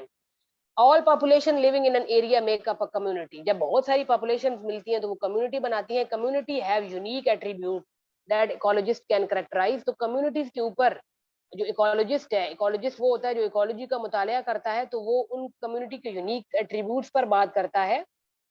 Community and their physical surrounding are called ecosystem. ये भी डेफिनेशन आपके अंदर वो अगर इस्तेमाल करे आपके पेपर में इकोसिस्टम की, तो ये भी इसी की डेफिनेशन है कि कम्युनिटी और उसके आसपास उसकी फिजिकल सराउंडिंग, यानी कि वाटर, एयर, सॉइल, टेम्परेचर, ये सारी उसकी फिजिकल सराउंडिंग्स हैं, लाइट, उनका कम्युनिटीज के साथ क्या रिलेशनशिप है। इसका मतलब अदरवाइज यही है, relationship of biotic and abiotic factor is called ecosystem. Energy flowing through an ecosystem does not cycle, और एनर्जी आपको पता है फ्लो करती है from one trophic level to the next. तो वो फिर साइकिल में तो नहीं चलती, वो हर लेवल पर गिरती चली जाती है, फिर दोबारा प्रोड्यूसर से बात शुरू होती है पौधों से। Ecology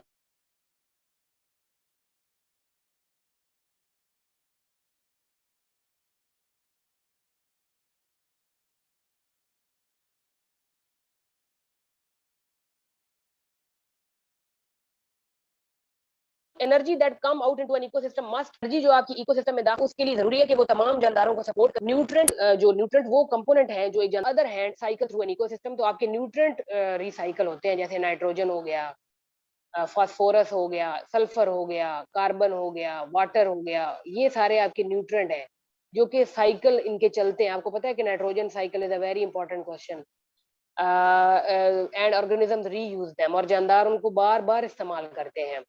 Concept of community and ecosystem ecology provide a basis for understanding many ecological problem। तो इसको पढ़ने का मकसद है हमारे एनवायरनमेंट के प्रॉब्लम्स की निशानदेही करना, पॉपुलेशन की ग्रोथ को मुतालिया करना, इंसानों की पॉल्यूशन का मुतालिया करना, और रिसोर्स डिप्लीशन के हमारे जराए किस तरह कम हो रहे हैं उसका मुतालिया इसके अंदर आता है। तो ये इकोलॉजी का एक कॉन्सेप्ट मैंने आपको दिया है कि इसके अंदर या इकोलॉजी को पढ़कर आप क्या क्या पढ़ सकते हैं।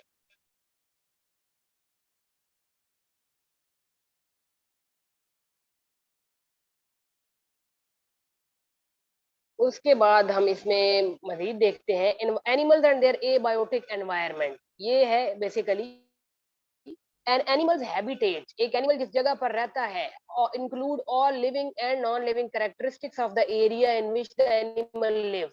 हैबिटेट का मतलब है कि आप जिस जगह रहते हैं, आपके आसपास बायोटिक फैक्टर और एबायोटिक दोनों को मिलाकर आपका हैबिटेट कहा जाता है। Abiotic characteristic of a habitat include the availability of oxygen and inorganic ion। Abiotic का मतलब है ऑक्सीजन कितनी आप ले रहे हैं, और इनऑर्गेनिक आयन कितने इस्तेमाल कर रहे हैं, लाइट कितनी इस्तेमाल कर रहे हैं, टेम्परेचर कितना कर रहे हैं, करंट और विंड वेलोसिटी, के सारे एबायोटिक हैं। आप लोग बायोटिक हैं। द फिजियोलॉजिकल इकोलॉजिस्ट वो होता है जो किसी भी की फंक्शनिंग, किसी भी सिस्टम की फंक्शनिंग पर बात करता है। Physiology is the study of function. वो स्टडी एबायोटिक इन्फ्लुएंसेस, वो ये जो फिजियोलॉजिस्ट होता है, फिजियोलॉजिकल इकोलॉजिस्ट होता है, ये बेसिकली बात करता है कि ये फैक्टर जो है ना सारे, ये किस तरह इन्फ्लुएंस करते हैं एक जानदार की जिंदगी को। तो ऑब्वियसली हमारी जिंदगी को ये सारे फैक्टर बहुत अच्छे तरीके से इन्फ्लुएंस कर रहे हैं। They found that animal live with in a certain range of values called tolerance range. ये जो टर्मिनोलॉजी ये यूज कर रहा है, प्लीज ये आप लोगों ने माइंड में रखनी है जिस तरह उसने इस्तेमाल की है टॉलरेंस रेंज। टॉलरेंस रेंज वो रेंज होती है जो एक जानदार एक खास रेंज के अंदर रहते हुए अपनी वैल्यूज को टॉलरेट करता है या सरवाइव। आप लोग एक खास हद तक एक माहौल में ढल सकते हैं, ठीक है, एक खास लेवल तक आप चीजों को बर्दाश्त कर सकते हैं। जब चीजें आपकी बर्दाश्त से बाहर हो जाए तो फिर आप टॉलरेंस रेंज में नहीं रहे। आपकी टॉलरेंस रेंज ये है कि if we talk about the climate of Multan, तो मुल्तान का टेम्परेचर अगर 50 तक जाता है तो आप लोग मोर और लेस टॉलरेट करते हैं उसको। लेकिन अगर वो 60 तक चला जाए तो फिर तो वो आपकी टॉलरेंस से बाहर हो जाएगा। तो वो कैपेसिटी या वो रेंज जिसमें एक एनिमल रहते हुए आसपास की वैल्यूज को बर्दाश्त करता रहता है या कर सकता है, उसको टॉलरेंस रेंज कहते हैं फॉर एनी एनवायरमेंटल फैक्टर। मैंने क्योंकि टेम्परेचर की एग्जांपल दी, आप किसी भी फैक्टर की बात कर सकते हैं। at either limit of the tolerance range one or more essential functions cease। वो कहते हैं कि अगर टॉलरेंस रेंज से चीजें बाहर हो जाएं तो किसी ना किसी चीज का सिस्टम रुक जाता है। a certain range of values within the tolerance range are called the range of optimum। ये भी आपने याद रखना है कि खास हद तक किसी चीज को बर्दाश्त करना ऑप्टिमम रेंज कहलाता है, या उन वैल्यूज को ऑप्टिमम वैल्यू कहते हैं। मिसाल के तौर पर आपकी बॉडी की जो ऑप्टिमम टेम्परेचर है ना वो है 37 डिग्री सेंटीग्रेड, ठीक है, तो it is your optimum temperature, right. अगर आप 38 या मोर और लेस 39 तक जाते हैं तो वो शायद आप बर्दाश्त करें, तो वो आपकी टॉलरेंस रेंज है। लेकिन अगर आपका दर्जा हरारत बॉडी का 40-41 की तरफ चला जाता है तो फिर आप लोग उसको टॉलरेट नहीं करते, आप लोग फिर बीमार कंसिडर होते हैं, फिर आप लोगों को मेडिकेशन करनी पड़ती है। ये जो मैंने 37 डिग्री सी लिखा ये है इन सेंटीग्रेड। अगर मैं आपकी बॉडी का टेम्परेचर फॉरन हाइट में लिखूं तो वो होता है 98.6। तो वो इस तरीके से भी सम टाइम पूछता है टेम्परेचर के बारे में भी। तो फॉरन हाइट में 98.6 है, सेंटीग्रेड में 37 है। तो ये है ऑफ रेंज ऑफ ऑप्टिमम। फिर हम बात करते हैं लिमिटिंग फैक्टर की। Combination of abiotic factor are necessary for an animal to survive and reproduce. एक जानदार के आसपास एबायोटिक फैक्टर का कॉम्बिनेशन बहुत जरूरी है ताकि वो जिंदा रहे और आगे अपनी नस्ल को बढ़ाए। When one of these is out of an animal tolerance range, अगर कोई भी एक एबायोटिक फैक्टर उस एनिमल की टॉलरेंस रेंज से बाहर निकल गया और वो उसके लिए कम हो गया, या वो उसके सर्वाइवल के लिए खतरा बन गया, या वो उसके रिप्रोडक्शन के लिए खतरा बन गया, तो फिर वो कहलाता है लिमिटिंग फैक्टर। वो क्या कहलाता है? Limiting factor. यहाँ पर मैं आपको मिसाल दे देती हूँ। पौधों के अंदर प्लांट्स की पॉपुलेशन में most of the time nitrogen जो है ना, हालांकि नाइट्रोजन सबसे ज्यादा आपके एनवायरनमेंट में मौजूद है, लेकिन उसके बावजूद नाइट्रोजन एक लिमिटिंग फैक्टर है। ये पौधों को अवेलेबल नहीं होता। क्यों? क्योंकि nitrogen is in the gaseous form, but पौधे गैशियस फॉर्म को नहीं ले सकते। पौधों के लिए उसको नाइट्राइट और नाइट्रेट में तब्दील होना जरूरी है। तो वो बैक्टीरिया करते हैं तब्दील, वो भी हम देखेंगे नाइट्रोजन साइकिल में। लेकिन नाइट्रोजन अक्सर पौधों के लिए लिमिटिंग फैक्टर होता है, वो उनको नहीं मिलता, जिसकी वजह से उनकी ग्रोथ रुकती है, स्टंट होती है या डिस्टर्ब होती है। तो ये आपने लिमिटिंग फैक्टर याद रखना है। For example, even though a stream insect may have the proper substrate for shelter, adequate current to bring in food and aid in dispersal, and the proper ions to ensure growth and development. Inadequate supply of oxygen make life impossible.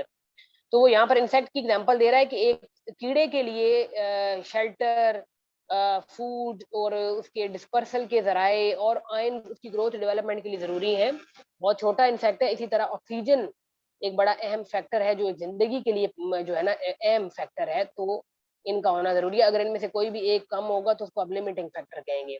Often an animal response to an abiotic factor is to orient itself with respect to it. Such orientation is called taxis. ये भी याद रखना है आपने।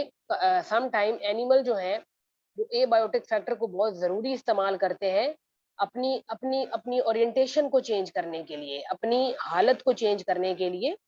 उसको आप कहते हैं टैक्सेस। जिस तरह आप लोगों ने इसकी, मैं टैक्सेस की एग्जांपल आपको देती हूँ कि आप लोगों ने पौधों में देखा होगा कि सूरजमुखी का फूल जो है ना, वो रोशनी की तरफ मुंह कर लेता है जब उसकी तरफ सूरज की रोशनी पड़ती है। अब सूरज की रोशनी एक एबायोटिक फैक्टर, अब उसने उसका इस्तेमाल किया है अपनी ओरिएंटेशन को चेंज करने के लिए। उस सूरत में जब वो सूरजमुखी का फूल बिल्कुल सूरज की तरफ देख रहा होता है, तो उसको आप कहते हैं पॉजिटिवली फोटोटैक्टिक। टैक्टिक, टैक्टिक का वर्ड टैक्सिस से निकला है। इसका मतलब है फूल ने अपनी ओरिएंटेशन चेंज की है। तो ऐसी मूवमेंट टैक्सिस कहलाती है। अगर आप स्टिमुलस की तरफ जाते हैं तो वो पॉजिटिवली फोटोटैक्टिक हो गया सूरजमुखी का फूल, और अगर वो स्टिमुलस से दूर जाता तो वो नेगेटिवली फोटोटैक्टिक होता। For example, a person to light is phototaxis. अगर एक बंदा रोशनी की तरफ जाता है तो वो फोटोटैक्टिक है। If an animal favour well lighted environment, अगर एक बंदा रोशनी वाली जगह पसंद करता है और move toward a light source, और वो रोशनी की तरफ जाता है, तो it is positively phototactic. If it prefer low light intensity, और अगर कोई जानवर जो है वो थोड़ी रोशनी की मध्यम पसंद करता है, तो वो नेगेटिवली फोटोटैक्टिक है। तो ये टैक्सेस होती है कि जब एक एनिमल ए बायोटिक फैक्टर को अपनी ओरिएंटेशन को चेंज करने के लिए इस्तेमाल करे तो उसको टैक्सेस कहते हैं। ठीक है जी। उसके बाद एनर्जी की बात करते हैं कि आपको पता है कि energy is ability to do work. किसी भी जानदार में एनर्जी का होना जरूरी है। For animal when work include everything from foraging, foraging होता है खुराक हासिल करना। foraging, foraging is a process, is a word that is used for the different animals। आपको पता है कि मुख्तलिफ एनिमल मुख्तलिफ तरीकों से खुराक ढूंढने की कोशिश करते हैं, तो इसको फॉरेजिंग बिहेवियर कहते हैं। To moving molecule around within cells, वो अपने आसपास से एनर्जी इकट्ठी करके अपने सेल्स को देते हैं। To supply their energy need animal ingest other organism, वो एनिमल जो दूसरे जानदारों को खाते हैं अपनी एनर्जी जरूरत पूरी करने के लिए, उनको हेट्रोट्रॉफ कहते हैं। Hetero mean different, ट्रॉफ mean feeder या अदर फीडर, दूसरों को खाने वाले, और ऑटोट्रॉफ मीन अपने ही आपको खाने वाले या अपने ही चीजों को खाने वाले, जो कि पौधे होते हैं और एल्गी। कैरिंग ऑन फोटोसिंथेसिस और other carbon fixing activity that supply their food source. And accounting of an animal total energy intake, अगर एक जानदार की एनर्जी के इनटेक को स्टडी किया जाए और उसकी डिस्क्रिप्शन की जाए कि एक एनिमल किस तरह एनर्जी को इस्तेमाल करता है और किस तरह लूज करता है, उसको कहते हैं एनर्जी बजट। एंड अकाउंट, एक अकाउंट होता है हिसाब रखना किसी चीज का, कि एनर्जी जा कितनी रही है, आ कितनी रही है, लूज कितनी हुई है, उसको कहते हैं energy budget. Total energy contained in the food of an animal eat in gross energy intake, आप लोग जो टोटल फूड खाते हैं वो आपकी ग्रॉस एनर्जी इनटेक कहलाती है। लेकिन जरूरी नहीं कि वो आप सारी इस्तेमाल करें, वो फिर आपकी बॉडी में जाकर कुछ लूज भी हो जाती है in the form of heat. तो भारत जो आप पूरी खुराक खाते हैं वो ग्रॉस एनर्जी इनटेक कहलाती है। Some of this energy is lost, कुछ आपकी एनर्जी आपके फीकल मैटर के थ्रू रिमूव हो जाती है, कुछ आपकी एनर्जी जो है वो आपकी मेंटेनेंस एक्टिविटीज करने में जाया हो जाती है, कुछ ब्लड को पंप करने में, कुछ गैसेस को एक्सचेंज करने में, कुछ रिपेयर प्रोसेस करने में आपकी बॉडी के, कुछ आपके एक्सक्रीटरी फंक्शन परफॉर्म करने में, कुछ मेटिंग में, कुछ नेस्टिंग में, कुछ बच्चों के ख्याल रखने में, कुछ सर्वाइवल में। तो एनर्जी लूज होती चली जाती है। Favourable energy budget are sometime difficult to attain, especially in temperate region where winter often make food supply scarce। तो प्रॉपर एनर्जी बजट तैयार करना थोड़ा सा मुश्किल है, क्योंकि कुछ इलाकों में जानवरों को प्रॉपर खुराक ही नहीं मिल पाती, उनको महरूम रहते हैं फूड सप्लाई से। तो इसको एनर्जी बजट कहते हैं। ये इसने ग्रॉस एनर्जी के बारे में यहाँ पर एक टेबल भी बनाया हुआ है कि जी ग्रॉस एनर्जी इनटेक है कि जो पूरी खुराक आपने खाई, ये ग्रॉस एनर्जी इनटेक, और फिर कुछ एनर्जी आपने एग्जिस्टेंस के लिए इस्तेमाल कर ली, कुछ आपने प्रोडक्टिव एनर्जी बनाई और कुछ आपने लूज कर दी। तो ये आपकी एनर्जी की डिस्ट्रीब्यूशन है आपकी बॉडी में। और ये ऊपर एक टॉलरेंस रेंज का टेबल बनाया हुआ है कि सक्सेस, कामयाबी एक एनिमल की उसी में है जब ये ग्राफ उसने प्लॉट किया है आपके सामने, जिसमें यहाँ पर एनर्जी, यहाँ पर रेंज कम थी चीजों की तो थोड़ी सी प्रोडक्शन कम है। यहाँ पर जहाँ पर चीजें बड़ी हैं, न्यूट्रिएंट बड़े हैं, तो ग्रोथ भी हाई होगी और फिर डिक्लाइन होगी। तो जब जब चीजें यहाँ पर पीक पर है, इसका मतलब है वो बड़ी हाई टॉलरेंस रख रही है। यहाँ पर वो लो लिमिट है टॉलरेंस की और यहाँ पर बहुत ही ज्यादा है। तो ये था आपका इकोलॉजी का इंट्रोडक्शन। आई होप कि आप लोगों को समझ आया होगा, और I think it is enough for today. We will talk about it tomorrow further, and I will try to share some more MCQs. मैं ग्रुप में जो भी चीज भेजूं, अब मैं भेजूंगी मजीद भी, तो आप लोग उसको इग्नोर नहीं करना, आपने प्लीज उन चीजों को डीपली स्टडी किया करें, चाहे वो एमसीक्यू हो, चाहे वो कोई भी डिफरेंस हो, कोई भी चीज हो। ठीक है, समझ आइए आप लोगों को? जी मैम। जी, थैंक यू सो मच। अल्लाह हाफिज।